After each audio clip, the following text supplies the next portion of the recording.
ബംഗാളിൽ മമതാ ബാനർജിയുടെ മുന്നേറ്റത്തെ തടയാൻ ബി.ജെ.പി. ഒഴുക്കിയ കോടികളുമായി എത്തിയവർക്ക് മുർഷിദാബാദിലേറ്റത് കനത്ത തിരിച്ചടി.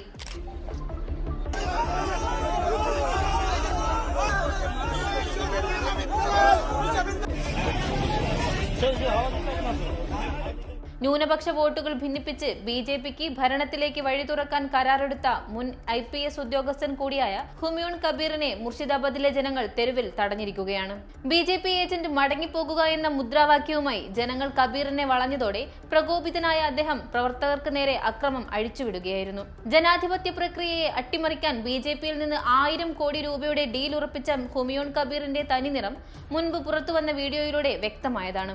ഇതിനകം തന്നെ 200 കോടി രൂപ കൈപ്പറ്റിയതായി ഇയാൾ സമ്മതിക്കുന്ന വീഡിയോ ബംഗാൾ രാഷ്ട്രീയത്തിൽ വലിയ ഞെട്ടലാണ് ഉണ്ടാക്കിയത്. ബി.ജെ.പി. നേതാക്കളുമായി രഹസ്യധാരണയുണ്ടാക്കി വോട്ട് ഭിന്നിപ്പിക്കാൻ സ്വന്തം സ്ഥാനാർത്ഥികളെ ഇറക്കിയ കബീറിന്റെ രാഷ്ട്രീയ വഞ്ചനയെ മുർഷിദാബാദിലെ നവോഡയിലെ ജനങ്ങൾ തിരിച്ചറിഞ്ഞിരിക്കുകയാണ്. ബംഗാളിൽ ബാബറി മസ്ജിദ് സ്ഥാപിക്കുമെന്ന് പറഞ്ഞുകൊണ്ട് വാർത്തകളിൽ ഇടം നേടിയ ആൾ കൂടിയാണ് കബീർ. വോട്ട് രേഖപ്പെടുത്തിയ ശേഷം വിവിധ ബൂത്തുകളിൽ കയറി വോട്ടർമാരെ സ്വാധീനിക്കാൻ ശ്രമിച്ച കബീറിനെ തൃണമൂൽ പ്രവർത്തകരും ജനങ്ങളും തടയുകയായിരുന്നു. എന്നാൽ തോൽവി ഭയന്ന കബീറും അനുയായികളും അവിടെ ബോധപൂർവം സംഘർഷം സൃഷ്ടിക്കാൻ ശ്രമിച്ചു.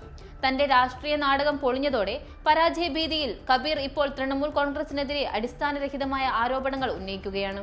സ്ഥാനാർത്ഥികളെ തൃണമൂൽ പിൻവലിപ്പിച്ചു എന്ന അദ്ദേഹത്തിന്റെ വാദം കേവലം ഒരു പരാജയപ്പെട്ട നേതാവിന്റെ വിലാപം മാത്രമാണ്. മതപരമായ വികാരങ്ങൾ ഇളക്കിവിട്ട് വോട്ട് പിടിക്കാമെന്ന കബീറിന്റെയും ബി.ജെ.പിയുടെയും മോഹം ബംഗാളിലെ മണ്ണിൽ നടക്കില്ലെന്ന് മുർഷിദാബാദിലെ പ്രതിഷേധം ഒരിക്കൽ കൂടി തെളിയിച്ചിരിക്കുകയാണ്.